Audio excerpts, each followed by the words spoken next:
Tu as vécu dans la précipitation, les réveils trop tôt, les agendas remplis et les objectifs sans fin. Mais la vie n'est pas quelque chose que tu dois atteindre. La vie te rejoint, quoi que tu fasses. Dans cette vidéo, nous allons explorer, à travers la philosophie bouddhiste, comment cette urgence de fuir le présent fait de nous des fugitifs de notre propre existence. Tu apprendras à lâcher prise, à ralentir et à découvrir que la vraie paix apparaît quand tu cesses de forcer le pas. Si tu veux arrêter de vivre épuisé et commencer à vivre éveillé, reste jusqu'à la fin. Le rythme effréné est l'illusion de la fuite. Nous vivons dans une société obsédée par la vitesse. Tout doit aller vite, respecter les délais, atteindre des objectifs, répondre aux messages instantanément. On mesure la valeur des gens à leur productivité. Dans cette course sans fin, il ne reste presque plus de place pour respirer. La peur de rester en arrière devient une ombre qui nous poursuit jour après jour. Mais qu'est-ce que rester en arrière? Qui fixe réellement la ligne d'arrivée? Le bouddhisme nous invite à comprendre que courir n'est pas seulement un acte physique, mais surtout une attitude mentale. Nous ne nous déplaçons pas seulement rapidement, nous vivons dans un état de fuite permanente. Fuite devant nos émotions, devant le silence, devant l'incertitude. Nous nous réfugions dans l'activité pour éviter le vide, croyant devancer la douleur ou l'angoisse du non-sens. Pourtant, dans cette fuite, nous nous épuisons. Le problème de ce rythme frénétique, c'est qu'il n'a pas de fin. Aujourd'hui, nous courons pour une promotion, demain, pour une nouvelle maison, ensuite, pour être reconnus. L'horizon recule à mesure que nous avançons, laissant cette impression d'être toujours en retard. Le Bouddha comparait cette course à un bol sans fond. Plus on le remplit, plus il reste vide. Cette illusion de fuite est dangereuse, car elle nous coupe du seul lieu où la vie se déroule réellement, le présent. Quand nous courons, nous pensons à ce qu'il reste à faire, à ce que nous n'avons pas encore, jamais à ce qui est déjà là. Et ainsi, même en étant vivants, nous passons à côté de notre propre existence. Les textes bouddhistes rappellent que, quoi qu'il arrive, la vie finit toujours par te rattraper.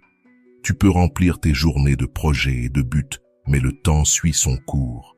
Vieillesse, maladie, perte, mort, tout cela fait partie du voyage, et tu ne peux ni les devancer, ni les fuir. C'est comme tenter d'échapper à ton ombre. Plus tu cours, plus elle t'accompagne. Le premier pas vers la libération, c'est reconnaître que ce rythme n'est pas une fatalité, mais un choix. Oui, il y a des obligations, du travail, des responsabilités, mais la manière dont tu les vis dépend de toi.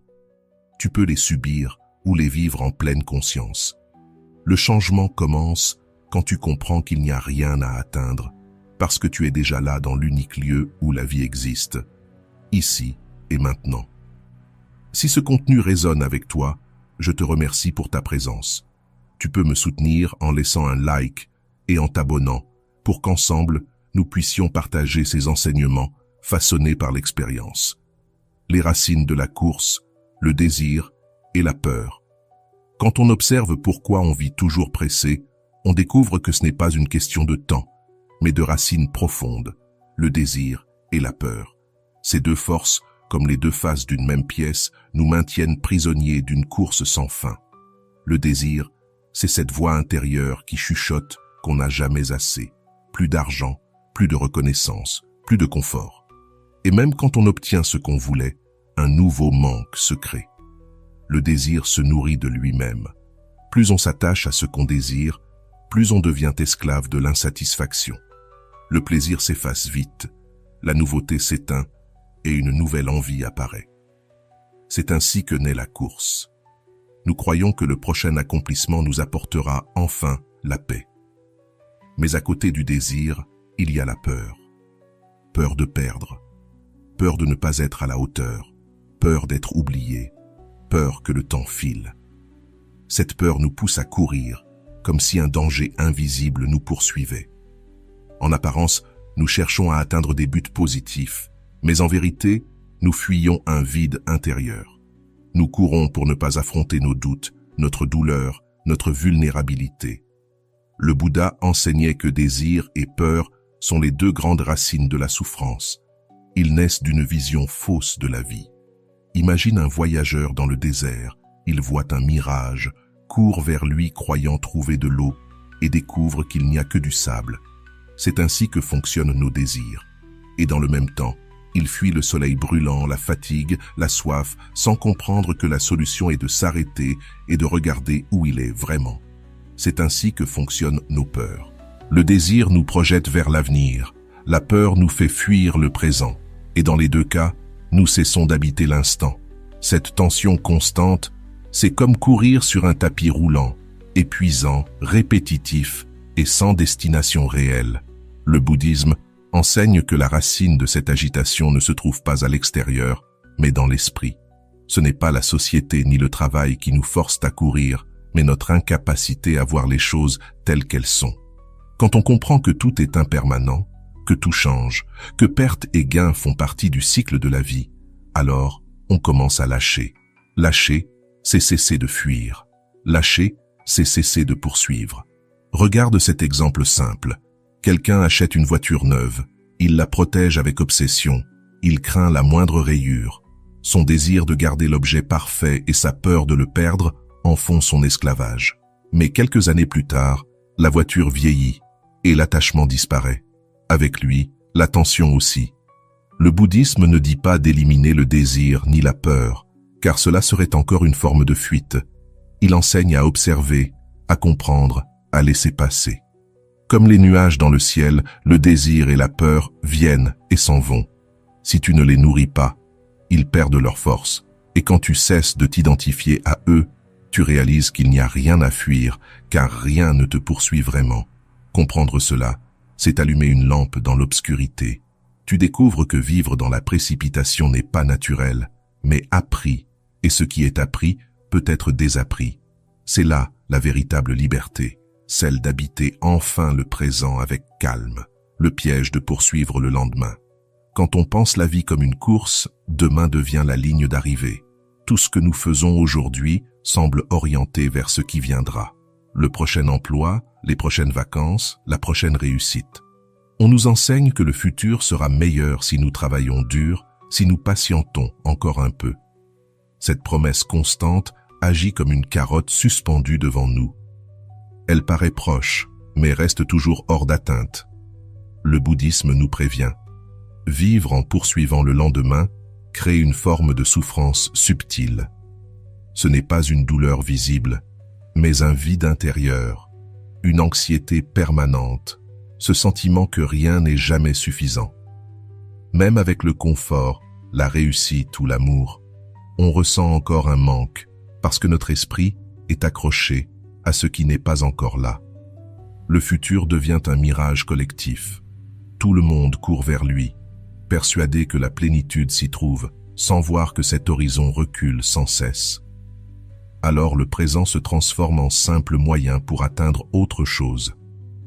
On cuisine vite pour manger vite, on mange vite pour travailler vite, et on travaille vite pour finir vite. Et quand on a enfin fini, on pense déjà à la suite. Nous vivons comme si le présent était un obstacle à franchir pour arriver à la vraie vie, sans réaliser que la vie, c'est maintenant. Le Bouddha appelait cela dukkha, l'insatisfaction, le mal-être de désirer que les choses soient différentes. Ce n'est pas seulement la douleur évidente, mais ce malaise permanent qui naît quand on rejette le moment présent. Même dans les instants heureux, on ressent la peur qu'il se termine. Imaginez quelqu'un qui consacre des années à préparer un grand examen ou un poste rêvé. Il sacrifie son sommeil, sa santé, ses relations, persuadé que le bonheur viendra après. Mais souvent, une fois le but atteint, il ressent un vide. Parce que la vraie vie, il l'a laissé passer en courant vers demain. Le message du bouddhisme est simple. Arrête de courir. La vie n'est pas une course à gagner, c'est une présence à habiter. Quand tu cesses de vouloir la devancer, elle vient à toi naturellement, paisiblement.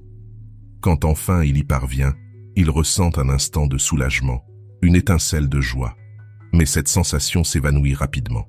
Le lendemain, qui semblait être la clé de tout, devient un présent qui ne comble pas autant qu'il l'espérait. Alors, un nouveau lendemain apparaît, un nouvel objectif, et la roue recommence à tourner. Ainsi fonctionne l'esprit qui poursuit sans relâche. Le problème de vivre constamment projeté vers le futur, c'est que cela nous vole la vie qui se déroule déjà. Nous passons tant de temps à nous inquiéter de ce qui viendra, que nous oublions que cet instant, même imparfait, est unique et ne reviendra jamais. Personne ne peut garantir que demain arrivera. Pourtant, nous sacrifions ce que nous avons le ici et maintenant pour quelque chose d'incertain. C'est comme hypothéquer chaque seconde de notre existence au nom d'une promesse qui ne se réalise jamais vraiment. Dans l'enseignement bouddhiste, une métaphore illustre cette idée, celle de l'homme qui court après l'arc-en-ciel. Il pense que s'il atteint ce point lumineux à l'horizon, il tiendra enfin entre ses mains le trésor du bonheur. Alors il court sans relâche, ignorant les paysages, les fleurs, les personnes qu'il croise. Mais lorsqu'il arrive à l'endroit où il croyait voir l'arc-en-ciel, il ne trouve rien. En levant les yeux, il aperçoit à nouveau l'arc-en-ciel, un peu plus loin, et il recommence à courir. C'est cela, la grande illusion de vivre en poursuivant le lendemain. Le malheur ne vient pas du fait d'avoir des rêves ou des projets, mais du moment où l'on s'identifie tellement à eux qu'on oublie de vivre ce qui est déjà là. Il ne s'agit pas de renoncer à tout objectif, mais de ne pas faire du futur une condition pour trouver la paix. Le futur est incertain, et il le sera toujours. C'est justement ce qui fait sa nature. Vouloir le contrôler, c'est lutter contre le courant de la vie, et plus on résiste, plus on s'épuise. Le bouddhisme propose une autre voie, ramener notre attention au présent et se réconcilier avec ce qui est là, maintenant. Au lieu de vivre en dette avec le lendemain, apprenons à valoriser ce qui se passe, même si ce n'est pas parfait, même si tout ne répond pas à nos attentes. Cette attitude ne nous empêche pas de grandir ou de planifier, mais elle nous libère de la tyrannie de penser que le bonheur ne viendra qu'après un changement. Le Bouddha nous rappelle que le bonheur n'est pas une destination, mais une manière de marcher. Celui qui cesse de poursuivre le lendemain découvre que le présent contient déjà bien plus qu'il ne le pensait. Le son de la pluie sur la fenêtre, une conversation sincère, un repas simple, même un silence partagé, tout prend une profondeur nouvelle. La précipitation disparaît, car il n'y a plus rien à atteindre. Plus aucune promesse de demain ne vaut plus que ce moment-ci. Et lorsque nous vivons ainsi, la souffrance liée à l'attente se transforme en paix de présence. La pratique du lâcher-prise dans le bouddhisme. Si nous avons vu que nous courons par désir, par peur ou par obsession du futur, la question naturelle est « Comment arrêter cette course ?» Le bouddhisme répond avec un mot simple mais transformateur, soltar, c'est-à-dire lâcher prise. Lâcher prise ne veut pas dire renoncer à vivre, abandonner ses responsabilités ou devenir indifférent. Cela signifie se libérer de la tension intérieure qui nous attache à ce que nous croyons indispensable pour être heureux. Le Bouddha enseignait que l'attachement est la racine principale de la souffrance.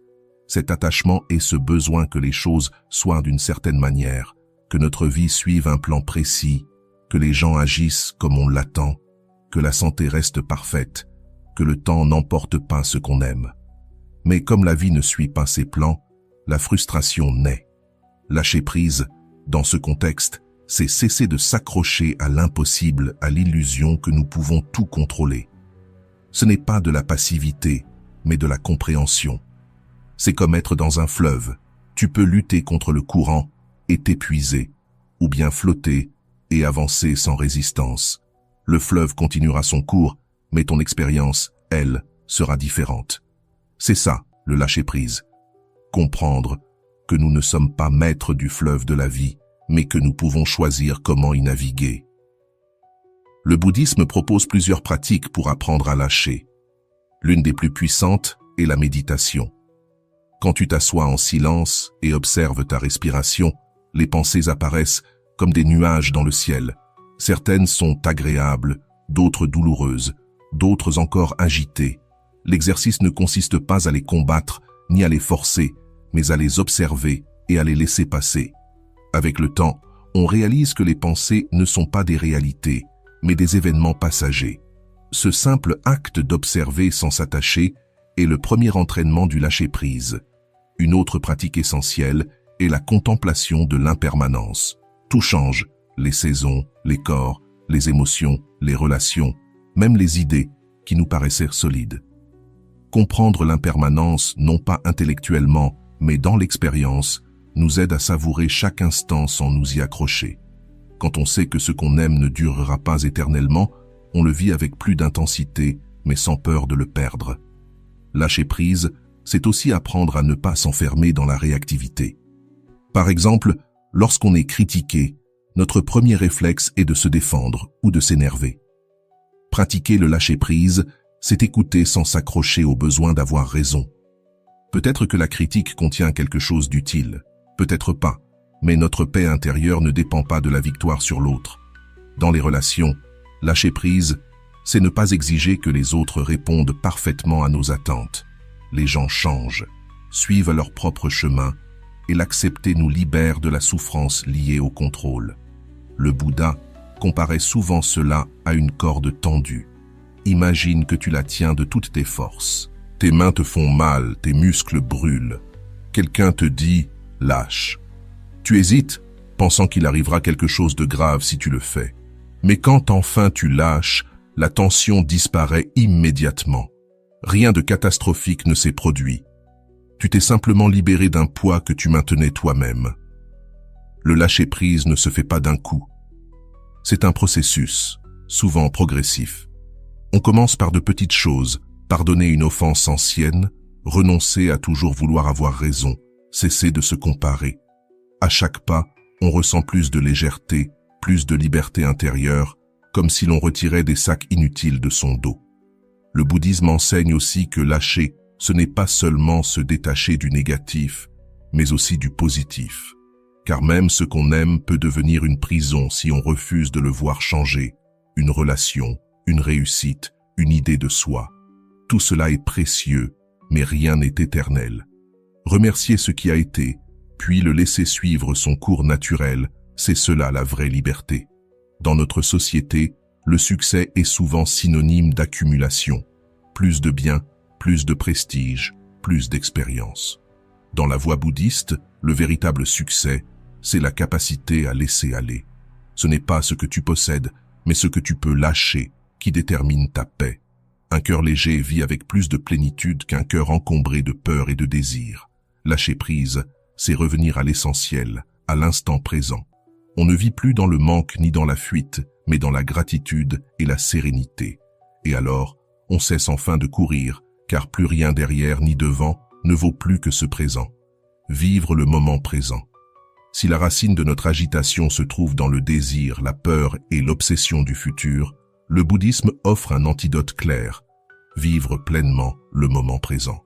Ce n'est pas une simple phrase de motivation, mais un enseignement profond et libérateur. Le présent n'est pas une idée abstraite, c'est la seule réalité. Le passé n'existe plus, le futur n'existe pas encore. Pourtant, notre esprit passe son temps à revivre des souvenirs ou à anticiper ce qui n'est pas encore là. Vivre le présent, c'est reprendre possession de la vie qui s'échappe entre ces deux illusions. Ce n'est pas nier le passé ni ignorer le futur, mais apprendre à habiter pleinement ce qui se passe ici et maintenant, car c'est le seul temps réel que nous ayons.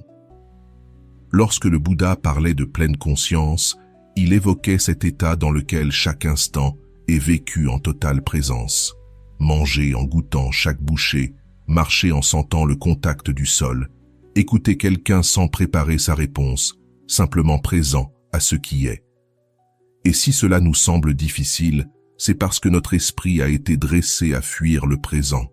Il nous paraît trop simple, trop banal, trop silencieux. Pourtant, le présent n'a besoin d'aucun artifice pour être complet. Le chant d'un oiseau, le rire d'un enfant, la chaleur d'une tasse de thé entre les mains, tout cela est déjà la vie dans sa forme la plus pure. Quand cela arrive, nous ne le remarquons pas toujours, car nous sommes trop distraits. Un exercice classique dans la pratique bouddhiste est la respiration consciente. Cela peut paraître anodin, car respirer est quelque chose que nous faisons sans y penser. Pourtant, lorsque nous portons attention à notre respiration, nous découvrons qu'elle est une ancre au moment présent. On ne respire pas hier ni demain, seulement ici et maintenant. Observer l'air qui entre et sort des poumons, sans vouloir rien changer, nous rappelle que cet instant est suffisant. Pratiquer régulièrement, cette conscience de la respiration entraîne peu à peu l'esprit à ne plus fuir. Vivre dans le présent ne signifie pas nier le futur. Bien sûr, nous faisons des projets, nous avons des objectifs, mais la différence est que ces plans ne deviennent plus une prison mentale. Nous organisons ce qui vient, puis nous revenons au moment présent. Si j'écris un projet pour le travail, je mets toute mon attention dans cet acte sans me perdre dans le résultat à venir. Si je prépare un voyage, je savoure la préparation sans m'obséder de ce qui se passera après. Chaque étape, même avant d'arriver, est déjà la vie. Le bouddhisme illustre cela avec la métaphore de la fleur de lotus. Elle pousse dans les eaux troubles, mais s'épanouit radieuse à la surface. Vivre dans le présent, c'est être comme cette fleur. Elle ne cherche pas à attendre que l'eau soit claire pour fleurir. Elle ne reporte pas sa beauté à un avenir meilleur. Elle s'ouvre ici et maintenant, dans les conditions existantes. Nous aussi, nous pouvons apprendre à fleurir dans le présent, sans attendre que tout soit parfait pour vivre pleinement. Beaucoup croient que vivre dans le présent, c'est être passif, se résigner à ce qui est. En réalité, c'est tout le contraire. Être présent, c'est être éveillé, actif, capable de répondre avec clarté à ce qui se passe. Si quelqu'un te parle avec douceur, tu profites pleinement de ce moment. Si quelqu'un a besoin de toi, tu es vraiment disponible. Si un problème surgit, tu l'affrontes avec lucidité, sans te laisser emporter par l'angoisse de ce qui pourrait arriver. La présence est une force. C'est depuis cet état que nous agissons avec sagesse.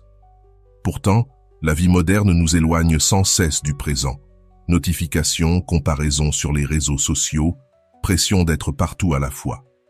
Mais même au cœur de ce tumulte, nous pouvons créer des espaces de présence. Éteindre le téléphone un moment. Manger sans écran. Regarder quelqu'un dans les yeux sans se presser. Respirer profondément avant de répondre. Ces gestes simples sont des graines de transformation, car ils nous ramènent au seul temps véritable, maintenant. Il existe une phrase bouddhiste très connue. Quand tu marches, marche. Quand tu manges, mange. Cela semble trop simple, et pourtant, c'est une immense sagesse. Cela veut dire, sois entièrement là dans ce que tu fais, sans diviser ton attention, sans penser que tu devrais être ailleurs. Le présent est abondant quand on l'habite pleinement. Et le plus beau, c'est que lorsqu'on apprend à vivre dans le présent, on arrête de courir. Il n'y a plus rien à poursuivre, plus rien à fuir. Tout ce dont nous avons besoin est déjà ici. Dans cet instant, la souffrance liée à la précipitation se dissout, remplacée par une paix profonde. Cette paix a toujours été là, mais nous l'avions oubliée en regardant ailleurs. La rendition sage, l'art de ne plus forcer. Il arrive un moment où l'on comprend que la plus grande partie de notre souffrance ne vient pas de ce qui se passe à l'extérieur, mais de la manière dont nous réagissons à ce qui se passe. Nous avons appris à lutter, à forcer, à résister au cours naturel de la vie pour imposer notre volonté. On nous dit que ceux qui se battent le plus réussissent le plus, que ne jamais abandonner est la clé du succès, que la volonté peut tout. Mais cette attitude nous enferme souvent dans une tension permanente. Le bouddhisme propose une autre voie, la rendition sage. Se rendre ne signifie pas se soumettre ni abandonner, mais cesser de forcer ce qui ne peut être changé. C'est accepter ce que la vie apporte et apprendre à s'y accorder. Bouddha enseignait que résister à l'inévitable est la racine du mal-être.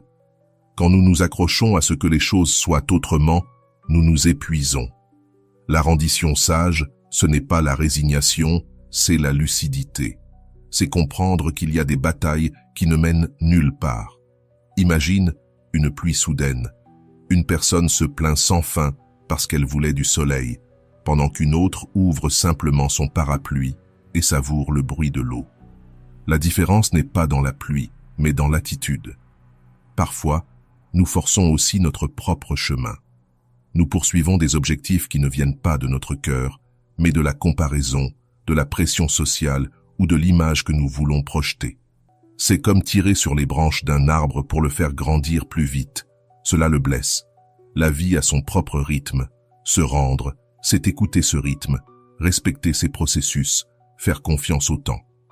Dans la philosophie chinoise, cette idée est exprimée par le concept de Wu Wei, qui signifie ne pas forcer. Cela ne veut pas dire ne rien faire, mais agir en harmonie avec le flux de la vie. C'est ramer dans le sens du courant plutôt que contre lui.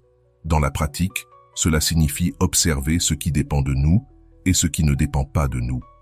Si quelque chose peut être changé avec calme et conscience, faisons-le. Sinon, lâchons prise. Vouloir contrôler l'incontrôlable ne fait qu'accroître la souffrance. Ce principe s'applique aussi dans nos relations. Nous essayons de changer les autres, de les amener à penser ou agir comme nous. Mais nous ne pouvons contrôler ni le cœur ni les décisions de quiconque. Se rendre ici, c'est aimer sans posséder, accompagner sans imposer, accepter que chacun suive son propre chemin. Il en va de même pour notre corps.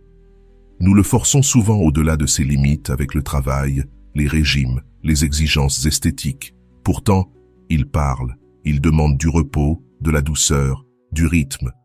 L'écouter n'est pas paresse, c'est sagesse. Le bouddhisme compare la vie à un fleuve. Tu ne peux pas arrêter son cours, mais tu peux apprendre à naviguer avec lui. Parfois calme, parfois tumultueux, il t'invite à t'adapter. Celui qui lutte contre le courant s'épuise. Celui qui s'y rend avance sans effort. Spirituellement, la rendition sage, c'est aussi accepter le mystère.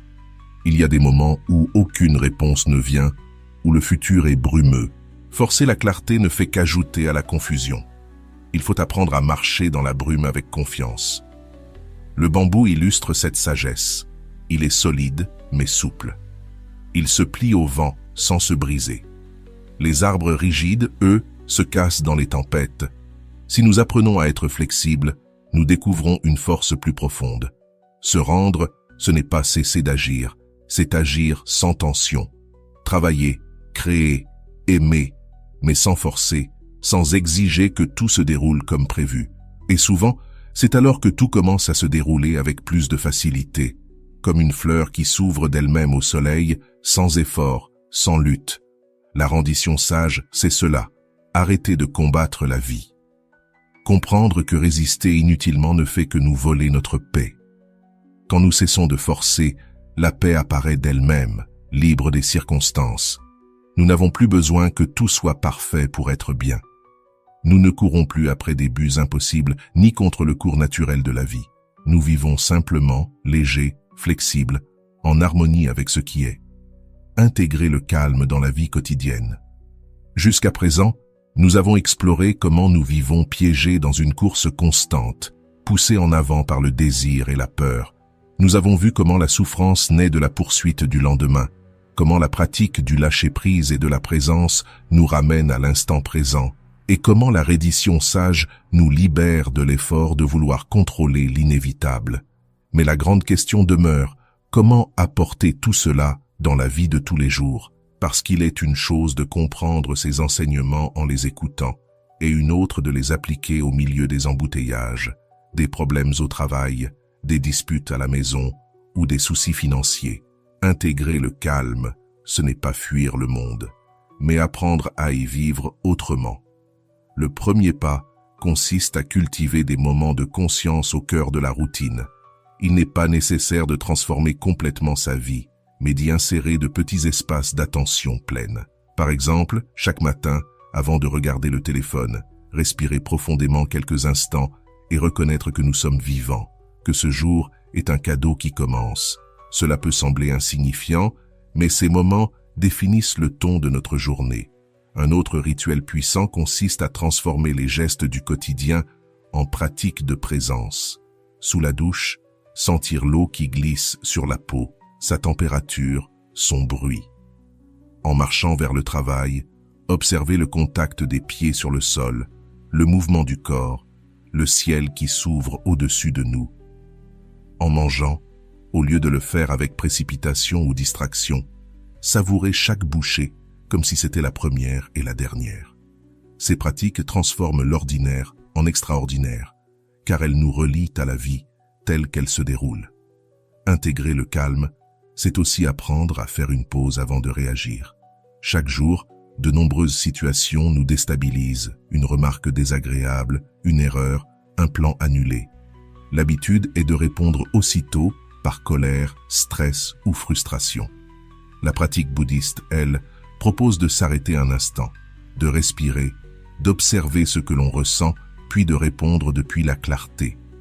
Cette petite pause est un pont entre l'impulsion et la sagesse. Prenons un exemple simple, les disputes. Lorsque quelqu'un nous dit quelque chose qui nous blesse, notre réflexe est souvent de nous défendre immédiatement. Mais si, au lieu de réagir, nous respirons et laissons l'émotion retomber, nous découvrons qu'il est possible de répondre avec calme. Cette sérénité ne nous aide pas seulement, elle transforme aussi la relation, car l'autre se sent entendu plutôt que combattu. Une autre manière d'intégrer le calme est de pratiquer la gratitude au quotidien.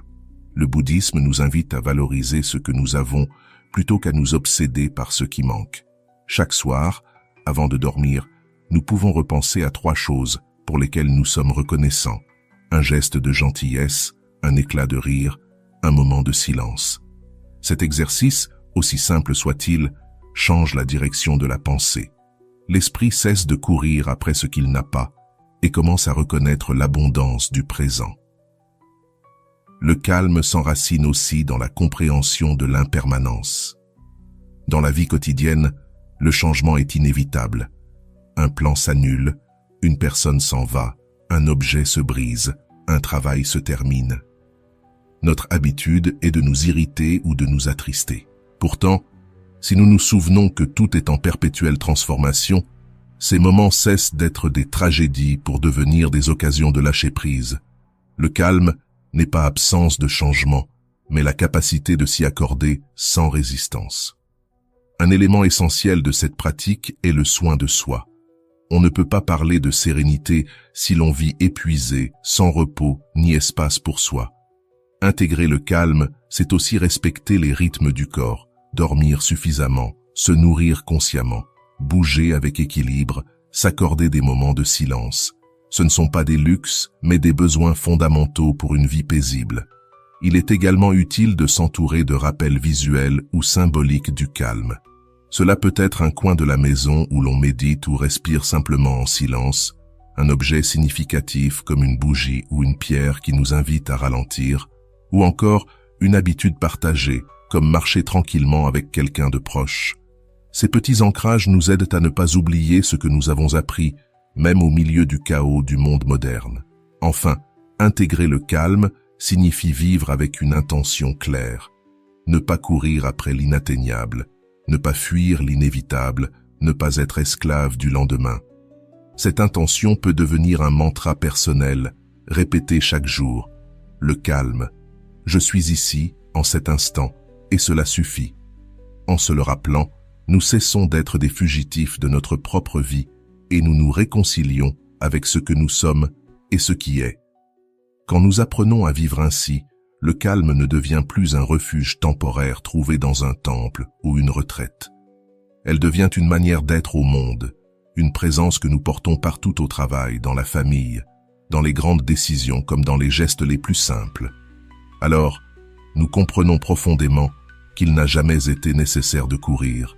La vie nous atteint toujours, ici, dans cet instant précis. Conclusion. Nous avons parcouru ensemble un chemin qui montre comment le désir, la peur et la précipitation nous font courir sans fin, et comment le bouddhisme propose une autre voie, lâcher prise, se rendre avec sagesse, vivre le présent et intégrer le calme à chaque instant de notre existence. Ce que nous cherchons n'est pas au bout de la route. La vie ne doit pas être poursuivie, elle est déjà là, dans chaque respiration, chaque regard, chaque moment que nous choisissons d'habiter consciemment. Puissent ces réflexions t'aider à ralentir, à écouter le silence et à découvrir qu'il n'existe pas de plénitude plus grande que celle d'être ici, maintenant, pleinement éveillé et en paix.